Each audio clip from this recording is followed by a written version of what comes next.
Hello guys, bersama saya lagi dalam Alright Nopo Channel. Lagi menggempakan sahabat-sahabat semua. Sebentar tadi saya kongsikan ya bagaimana mantan Perdana Menteri Ismail Sabri ya, akan disiasat oleh SPRM. Dalam kenyataan kemarin ya, kalau kita lihat SPRM akan panggil bekas Perdana Menteri dan juga pembantu. Kita fikir hanya seorang ya yang akan dipanggil, tetapi hari ini ya beberapa lagi, seorang lagi, bukan beberapa, seorang lagi mantan Perdana Menteri bakal dipanggil untuk diambil keterangan dan juga disiasat. Ini telah disahkan oleh pihak Suruhanjaya Pencegahan Rasuah Malaysia SPRM, yang mana mereka, kalau berita kemarin mereka mengatakan akan memanggil bekas Perdana Menteri dan dua pembantu dalam siasatan ke atas 3 kes berasingan dikaitkan dengan dakwaan penyelewengan dana. Sumber memberitahu FMT dua pembantu itu pernah berkhidmat untuk dua Perdana Menteri. Satu siasatan yang akan memfokuskan kekayaan didakwa dikumpul isteri dan anak-anak seorang bekas pegawai tinggi, manakala siasatan kedua dikaitkan dengan sebuah syarikat petroleum, dan ketiga berkaitan wang perbelanjaan untuk tujuan pengiklanan. Tiga individu ini akan dipanggil dalam masa minggu ini, kata sumber itu. Jadi terdahulu utusan Malaysia melaporkan seorang ahli parlimen dari sebuah negeri pantai timur dan orang kanannya mungkin dipanggil SPRM bagi membantu siasatan di bawah Akta Pencegahan Pengumpulan Wang Haram, Pencegahan Pembiayaan Keganasan dan Hasil Aktiviti Haram 2021 serta Akta SPRM 2029. Akhbar itu turut melaporkan seorang daripada individu itu akan didakwa memberikan projek membabitkan dana awam kepada individu tertentu ketika beliau memimpin negara. Jadi itu antara kenyataan daripada pihak SPRM kemarin, sahabat-sahabat semua. Namun hari ini ya telah disahkan satu lagi berita yang baru saja kita terima seperti tadi, apabila SPRM yang mengesahkan menyiasat ya belanja RM 700 juta untuk promosi kerajaan untuk dua Perdana Menteri sebelum ini.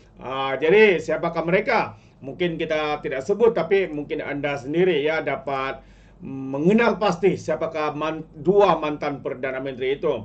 Suruhanjaya Pencegahan Rasuah Malaysia pihak SPRM memulakan siasatan berhubung isu penggunaan wang berjumlah RM 700 juta ringgit dibelanjakan bagi promosi dan publicity untuk menghebahkan pencapaian kerajaan dalam tempoh tahun 2020 hingga tahun 2022. Jadi siapakah Perdana Menteri tahun 2020 dan juga tahun 2022 ya. Jadi Perdana Menteri ya Bakau dan juga Ismail ya ketika pentadbiran dua Perdana Menteri sebelum itu. Jadi sumber berkata SPRM sudah ke Kementerian Kewangan dan Jabatan Perdana Menteri GPM bagi proses siasatan dan mengumpul maklumat serta mendapatkan dokumen berkaitan. Jadi SPRM mengambil tindakan proaktif menjalankan siasatan ya sebagaimana pendedahan mengenai penggunaan wang RM 700 juta baru-baru ini. Siasatan awal menjurus kepada bagaimana wang tersebut dibelanjakan dan adakah proses mengikut tata cara yang betul, katanya. Tambahannya, siasatan dilakukan berdasarkan maklumat awal sebagaimana yang dinyatakan Perdana Menteri Datuk Seri Anwar Ibrahim ketika menjawab soalan ahli parlimen Batu iaitu P. Prabakaran di Dewan Rakyat pada bulan November yang lalu mengenai jumlah keseluruhan yang dibelanjakan kerajaan untuk kerja mempromosi dan publicity sepanjang tahun sejak 2020 hingga kini. Sementara itu pegawai pengarah kanan siasatan ya Hisamuddin Hashim berkata dihubungi mengesahkan siasatan tersebut tetapi enggan mendedahkan butiran siasatannya. Sabtu lalu Ketua Polis Wangsa Maju Asari Abu Sama mengesahkan menerima laporan berhubung dakwaan penyalahgunaan dana RM 700 juta oleh dua kerajaan terdahulu untuk iklan dan publicity menghebahkan agenda kerajaan dari tahun 2020 hingga 2022.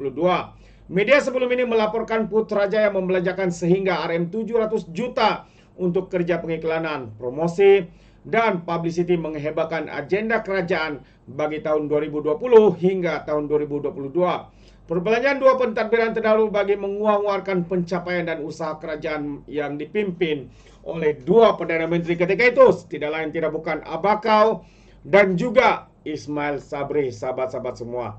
Jadi ini adalah antara perkara yang amat mengejutkan kita sahabat semua. Ya, perkara ini boleh berlaku hanya untuk mempromosikan, menghebahkan apa yang mereka lakukan dan sebagainya.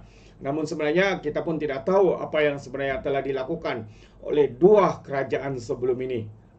Jadi dengan jumlah yang begitu besar, patutlah ya kerajaan perlu untuk menyiasat ya di mana apakah penggunaan wang sebanyak itu sahabat-sahabat semua.